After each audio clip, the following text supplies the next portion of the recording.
اگر کچھ آدمی چھوٹی بات کرتا تھا نا تو حضور اس کے مقابلے میں اسے ایک بڑی بات ارشاد فرماتے.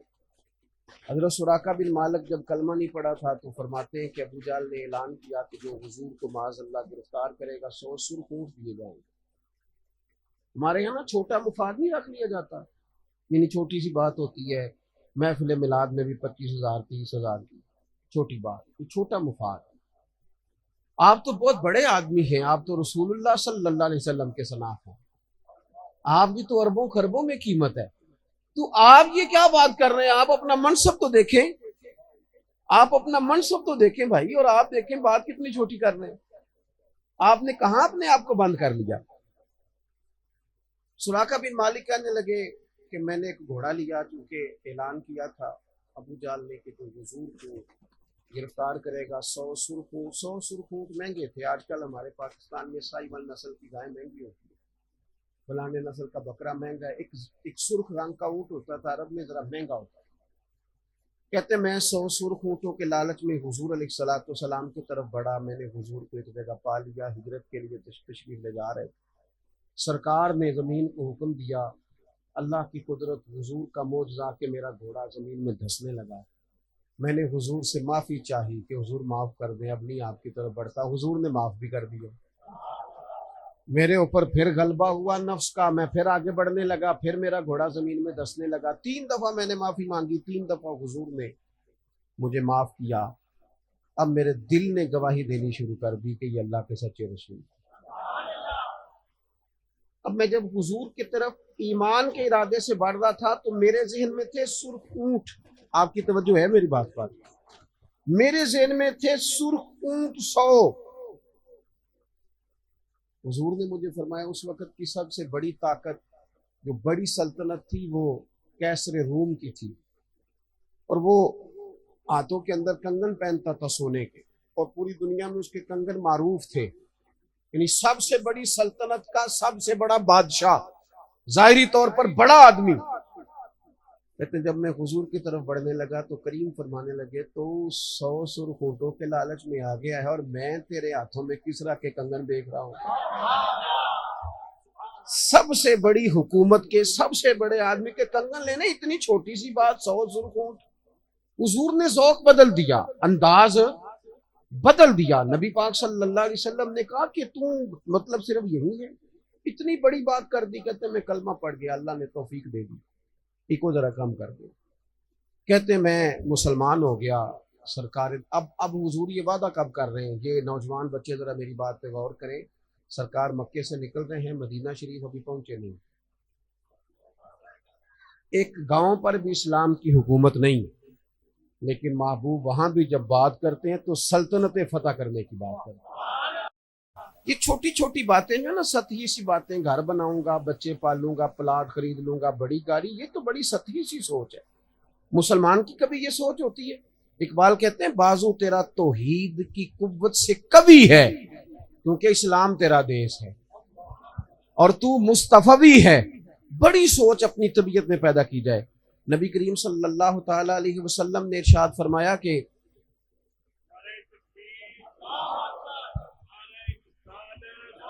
نعرہ تکبیر، نعرہ رسالت، تاجدار ختم نبوت، گل گلشن علی فخر السادات پیر سید الیاس شاہ جی کی دعوت برکاتم قدسی آپ تشریف لائے ہیں. میں شاہ صاحب کی بلند ویلکم کروں گا. جناب تشریف رکھیں. بسم اللہ. جی میں جلدی سے بات کرنا چاہ رہا ہوں کیونکہ نماز کا معاملہ ہے. آپ حضرات توجہ فرمائیں گے. اب حضرت سراقہ بن مالک کہتے ہیں میں مسلمان ہو گیا، میں نے کلمہ پڑھ لیا. اب وقت بدلے، سرکار مدینہ طیبہ تشریف لائے، مکہ فتح ہوا، سرکار کا وصال ہو گیا، پر وہ کنگن نہیں ابھی آئے. حضرت صدیق اکبر کا وصال ہو گیا، حکومت کی، کنگن نہیں آئے. سیدنا فاروق اعظم کا دور آ گیا. حضرت سراقہ بوڑھے ہو گئے تھے، اب گھر میں رہتے تھے، اٹھا نہیں جاتا تھا. اگر کوئی شخص کہتا نا بڑے بیمار رہتے ہو تو فرماتے پریشان نہ ہو جاؤ، میرے پاس حضرت عزرائیل نہیں آئیں گے. کہا کیوں نہیں آئیں گے؟ فرمایا اس لیے کہ حضور نے فرمایا تھا کنگن آئیں گے، جب تک کنگن نہیں نہ آتے اتنی دیر تک موت بھی نہیں آئے گی.